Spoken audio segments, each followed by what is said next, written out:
안녕하세요. 901입니다. 오늘도 901입니다. 자, 일단 901이다. 901은 누굴까요? 바로 라인 01 그렇습니다. 바로 9, 0, 1, 2라고 그렇습니다. 샘 아버지께서 너무나 좋은 이름을 아주 멋지게 기똥차게 지어주셨습니다. 그러므로 샘은 행복함을 느끼고 있는 것이죠. 좋습니다. 샘은 지난 25년 동안 대학에서 그리고 학원에서 수많은 학생들을 가르쳐 왔습니다. 25년 동안 수많은 아이들을 가르치면서 그저 늘어나는 건 기술밖에 없죠. 우리가 말하는 테크닉, 그죠? 이것보다 우리는 노하우라고 그렇습니다. 이 테크닉을 함축하고 있는 걸 노하우라고 그렇죠. 이런 엄청난 노하우를 가지고 있다가 인재상 이걸 갖다가 교재로 출간을 하게 되고 동영상을 만들어서 동영상으로 출간을 하게 되었습니다. 자, 그래서 이런 교재와 동영상을 출간을 해서 지금 현재 여러분과 같이 이렇게 마주하고 있다는 것에 대해서 너무나 행복감을 느낍니다. 그리고 앞으로 여러분이 이 교재에 탐복을 해서 이 교재 가지고 정말 이 영어책의 바이블 정도 해당하는 그런 것들로 여겨주고 계속 여러분이 공부를 해서 완전한 영어를 마스터한다면 쌤은 더 이상 기쁠 일이 없겠습니다. 자, 그런 의미에서 일단 인사 한번 드리겠습니다. 자, 바로 교재 구성 들어가 보도록 하겠습니다. 단칼2의 교재 구성입니다. 단칼2의 교재 구성은 각 장은 크게 철을 이끄는 접속사, 중문과 복문으로 나누어집니다. 중문과 복문으로 나누어지는데 등위 상관 접속사 1장 그리고 원급 비교급의 원리 2장, 이거는 바로 등위 접속사에 관련되는 장입니다. 여기서 출제가 되는 부분은 바로 등위 접속사니까, 그죠? 접속사 앞에 나오는 명사가, 등위 접속사 앞에 나오는 명사가 나오면 뒤에도 명사가 나온다. 구가 나오면 구가 나오고, 절이 나오면 절이 나오고, 그죠? ing가 나오면 ing가 나오고, 투 플러스 동사 원형이면 투 플러스 동사 원형이 나옵니다. 이렇게 짝을 맞춰나가는 형태가 가장 출제가 많고요. 그 다음에 3장은 간접 의문문, 명사절을 이끄는 간접 의문문입니다. 4장은 형용사절을 이끄는 관계대명사입니다. 그리고 5장은 명사절을 이끄는 관계대명사가 될 것이고, 6장은 형용사절을 이끄는 관계대명사라고 그렇습니다. 자, 결과적으로 이것보다 우리는 뭐라고 한다? 복문이라고 그렇습니다. 다시 한번. 복문은 두 개의 동사를 연결하는 접속사 이하를 복문이라고 하죠. 근데 그 접속사가 명사는 주어, 목적어, 보호 역할을 하는 걸 명사절이라 하죠. 즉 명사절은 절의 형태가 명사 역할을 하고 있단 말이야. 형용사절은 절의 형태가 형용사 역할을 하고 있는 겁니다. 부사절은 절의 형태가 부사 역할을 하는 것이죠. 그런 의미에서 간접 의문문은 다른 말로 명사절입니다. 단 의문사란 접속사가 어디로? 명사 자리에 들어가죠. 주어, 목적어, 보호 자리에 들어갈 때 이것보다 명사절, 다른 말로 간접 의문문이라고 그렇습니다. 절의 형태가 명사 역할을 하고 있습니다. 관계대명사는 형용사절이죠. 절의 형태가 형용사 역할을 하는 것이죠. 형용사 역할은 명사를 수식하는 역할을 하고 있는 겁니다. 관계대명사 what은요, 명사절이라 합니다. 자, 절의 형태가 명사야. 명사는 주목보, 주어, 타동사의 목적과 전치사의 목적과 동격 보호 자리에 들어가는 걸 우리는 관계대명사 what, 즉 명사절이라고 그러는 겁니다. 그리고 관계부사는요, 그리고 전치사 관계대명사까지는 바로 형용사절입니다. 즉 절의 형태가 바로 형용사, 즉 명사를 수식하는 역할을 하고 있다, 그 얘기를 말하고 있는 겁니다. 그래서 단칼2에서는 가장 핵심 부위는 바로 3, 4, 5, 6장이 가장 큰 핵심 부위가 되겠습니다. 물론 출제는 1, 2장도 출제는 많습니다. 근데 비교적 쉽거든요. 비교적 쉽기 때문에 출제는 많지만 쉽게 정복할 수 있지만, 바로 3, 4, 5, 6장은 어느 정도 신경 써서 공부하지 않으면 안 되는 부위입니다. 출제는 엄청 많습니다. 또 번역에 미치는 영향이 엄청 큽니다. 그러니까 우리한테 이런 장을 학습하는 것은 피해갈 수가 없는 것입니다. 7장은 사람 주어를 취하지 못하는 형용사, 그리고 8장은 이세 종류와 기타 대명사, 잡것들의 대명사를 전부 다 이쪽에다 다 집어넣습니다. 그런데 7장은 사람 주어를 취하지 못한 형용사는 시험에는 죽어도 안 나와요. 시험에는 죽어도가 아니라 거의 안 나옵니다. 거의 안 나오죠. 여기는 복합적인 장이 결합된 겁니다. 즉, 그죠? 자, 사람 주어를 취하지 못한 형용사는 다른 말로 부정사 의미상의 주어에서 의미상의 주어 앞에 for를 쓴다는 것과 사람 주어를 취할 수 없다는 것과 또 이런 형용사가 대절을 받으면 대절 내에서 should 플러스 동사 원형을 쓰는 가정법 현재로 흘러 들어간다는 겁니다. 근데 이런 형태는 시험 문제가 거의 안 나옵니다. 거의 안 나와, 거의. 그런데 왜 여기서 우리는 공부를 해야 될까요가 중요한 문제입니다. 자, 여기 부분은 학교 서술형 평가에서 빠진 적이 없습니다. 내면 여기서 절반이 나옵니다. 절반이 나온다고. 그죠? 자, 그래서 어떤 형용사가 나왔을 때 어떤 때 of를 쓰고 어떤 때 for를 쓰는 건지, 그리고 사람 주어를 썼을 때 어떤 때 틀리고 어떤 때 맞는 것인지, 그리고 형용사가 나오면 어떤 놈은 대절을 받고 못 받는 건지, 그리고 이러한 것들이 복합적으로 어떻게 문장 전환이 이루어지고 어떤 글을 주면 어떻게 이런 문장을 가지고 쓸 수 있는지까지가 바로 서술형 평가의 바로 학습 대상이 되겠습니다. 거기까지 이 부분은 쌤이 시험 문제는 안 나오지만 서술형 평가에서 그리고 전반적인 영어를 정리하는데 굉장히 중요한 게 됩니다. 그래서 이 부분만 설명하는데 2시간 이상 동안 설명을 하고 있습니다. 그리고 이세 종류와 기타 대명사는, 그죠? 앞에 나오는 명사가, 선행사가 단수면 is로 받고 복수면 the로 받겠죠. 이거는 문맥의 흐름에 따라서, 그리고 앞에 나오는 선행사에 따라서 결정되는 거니까 좀 많은 문제를 풀어서 이런 문제에 적응할 필요가 있는 겁니다. 그리고 자, 90, 11, 12장은 전부 다 일치 문제죠. 일치는 태의 일치가 있고 어떤 때 능동을 쓴가 수동을 쓴가가 문제입니다. 그리고 수의 일치가 있습니다. 명사의 수의 일치죠. 명사의 수의 일치는 9장, 10장, 11장이 전부 다 명사의 수에 관한 일치 문제입니다. 명사가 여러 개 나왔을 때 어떤 명사의 동사의 수를 맞히는지, 그렇죠? 자, 그리고 명사가 복수 모양을 띈다 할지라도 어떤 때 단수를 취하고 어떤 때 복수를 취하는지 이런 것까지 정확하게 학습을 할 필요가 있다라는 겁니다. 그리고 마지막으로 시제 일치가 나오죠. 시제 일치는 상당히 어렵습니다. 상당히 어려운데 막상 공부하면 어렵지는 않습니다. 근데 우리가 어렵게 느끼는 건 왜 그럴까요? 시제가 우리나라 언어하고는 너무 달라요. 예를 들면 완료 시제 같은 경우는 우리나라에 없습니다. 우리나라 언어에는 없단 말이야. 영어 시계만 있습니다. 마찬가지 수동태도 마찬가지지만요. 자, 완료 시제 같은 경우는 영어에만 있고 우리말에는 없습니다. 그래서 우리의 사상은 완료 시제하고 과거 시제가 통합이 되어 있습니다. 근데 영어는 과거 시제하고 완료 시제하고 분명하게 분리가 되어 있습니다. 이거를 구별하는 문제, 그리고 어떤 때 현재 시제를 쓰고 어떤 때 과거 시제를 쓰고 어떤 때 미래 시제를 쓰는 것인지, 어떤 때 진행형을 쓰고 어떤 때 완료 시제를 쓰는 건지, 이 부분은 상당히 중요한 의미를 갖겠습니다. 그러면 9개 장으로 구성된 단칼 1은 각 장마다 구성이 이렇게 되어 있습니다. 베이직 그래머, 워밍업, 엑서사이즈, 그리고 수능 모의고사 기출문제, 어법 기출문제를 말합니다. 그런데 우리 교재는 학습용과 해설용으로 2권이 한 세트로 나갑니다. 자, 다시. 자, 각 장의 구성 내용 9개 장이 전부 다 그렇게 구성이 되어 있습니다. 자, 뭐라고? 베이직 그래머 문법 원리죠. 워밍업 연습하는 거죠. 쌤과 같이 문제를 풀어보는 겁니다. 기본 문법을 다지고 문제를 풀어보는 거죠. 그리고 엑서사이즈 문제가 많이 실려서 계속적으로 연습하는 장이고, 그리고 이런 것들을 갖다가 수능 모의고사 기출 어법 문제에다가 적용을 시켜서 최종적으로 마무리를 때리는 형태입니다. 자, 우리 교재는 학습용과 해설용 2권이 한 세트로 구성되어 있습니다. 그러면 수업 방법은 어떻게 진행할까요?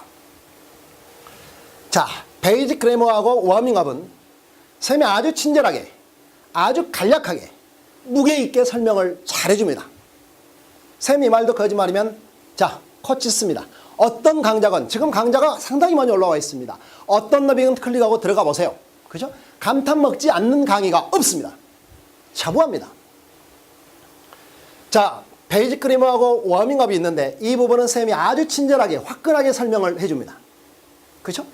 베이직 그래머는 완벽하게 설명을 해주죠. 그리고 워밍업은 여러분과 내가 같이 푼다는 마음으로, 같이 호흡한다는 마음으로 수업을 진행하는 거예요.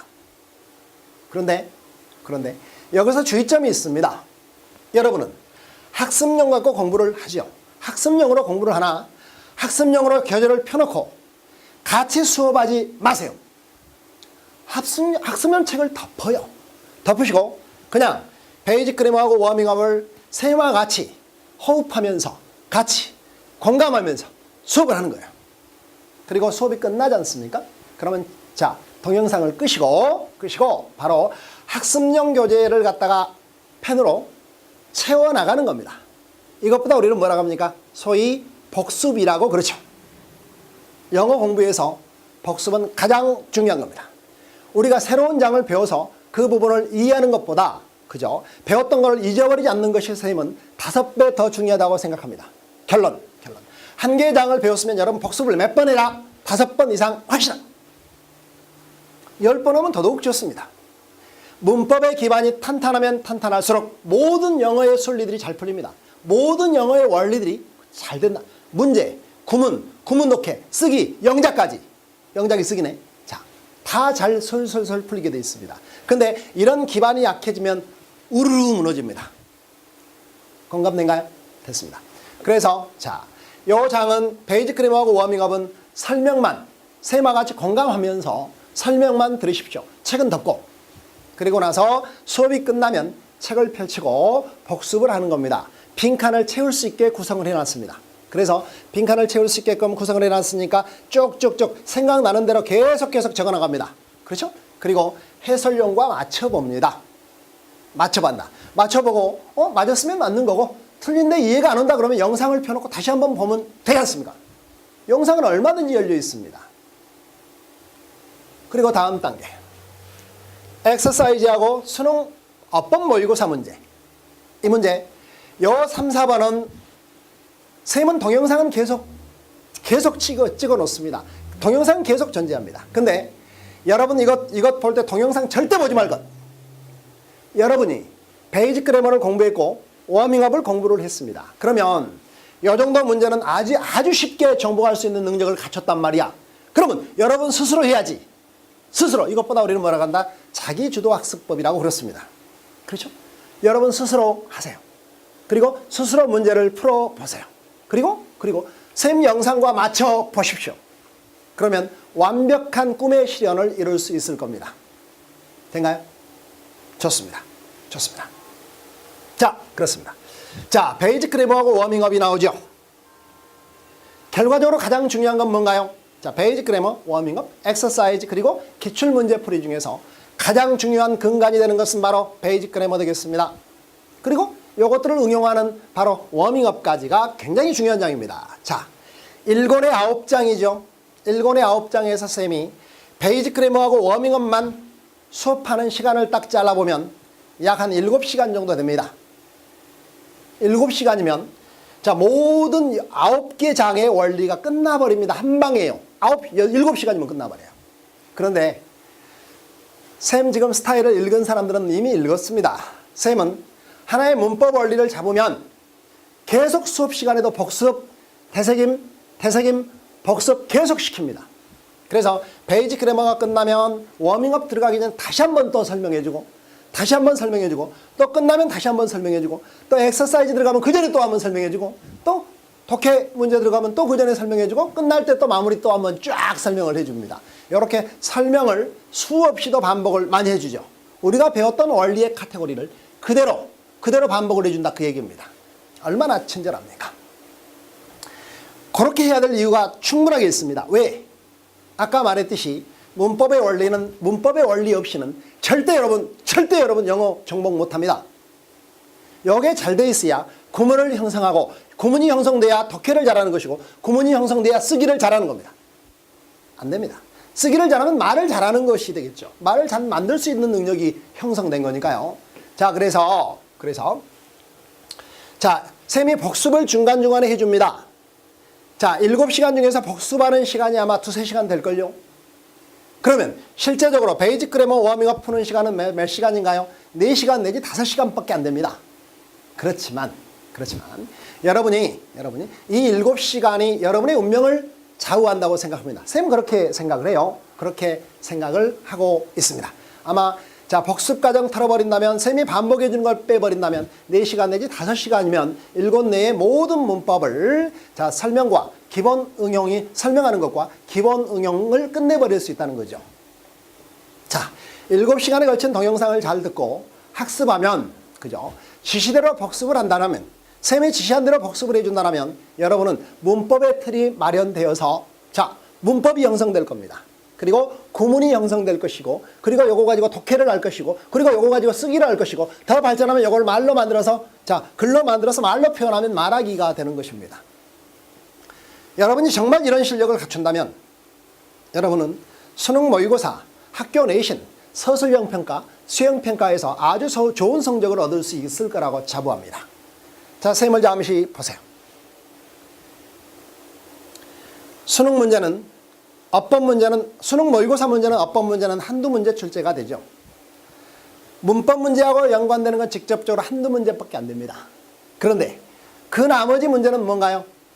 유형별 문제 아닌가요? 그거는 독해 문제입니다. 그 독해를 잘하기 위해서는 뭐 해야 됩니까? 문법의 구문을 잘 알아야 됩니다.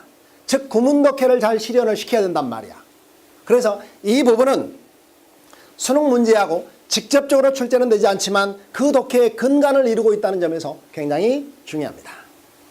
그리고 또 하나, 학교 내신 여러분 정말 어렵죠?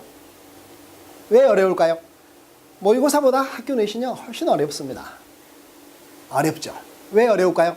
자, 요즘에는 어떤 학교 중간 기말고사에다가 거의 대부분 보면 서술형 평가까지 들어가서 더 어렵게 만들어주죠. 왜 그럴까요? 쌤이 이렇게 학생들을 이렇게 가르쳐 보면 학교별로 어떤 학교들은 최하로 문법 문제가 출제되는 게 25% 정도 출제가 됩니다. 그리고 많이 출제가 되는 학교들은 70% 이상 출제가 되어버립니다. 70% 이상 출제가 되는 학교도 수두룩박박해요. 엄청나게 많습니다. 근데 퍼센트가 중요한 건 아닙니다. 왜냐하면 자, 25%가 됐던 70%가 됐던 그 내신의 향방을 결정하는 건 어떤 문제가 결정하는 건 변함이 없으니까요. 거기에다가 서술형 평가가 여러분을 너무 힘들게 만들죠. 서술형 평가도 약 50% 이상이 문법하고 관련된 문제가 나오고 있다는 거죠. 그렇죠? 자, 그래서 결과적으로 학교 내신, 요즘은 대학을 어떻게 갑니까? 정시보다는 뭘로? 수시로 많이 가죠. 수시로 가기 위해서는 뭘 잘해야 됩니까? 학교 관리를 잘해야 되죠. 중간 기말고사를 잘 봐야 되고 수행평가를 잘 봐야 됩니다. 자, 그러면 결과적으로 중간 기말고사 수행평가가 여러분의 대학 진로를 정해준다 그 말입니다. 자, 그런데 학교 시험 문제는 어법 문제가 많다. 그 어법 문제가 25 내지 70%인데 그것들이 어쩐다? 바로 우리를 굉장히 어렵게 만든다는 거죠.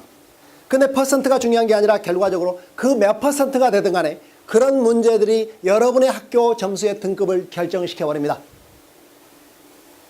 이래도 어법을 그냥 건너뛰시렵니까?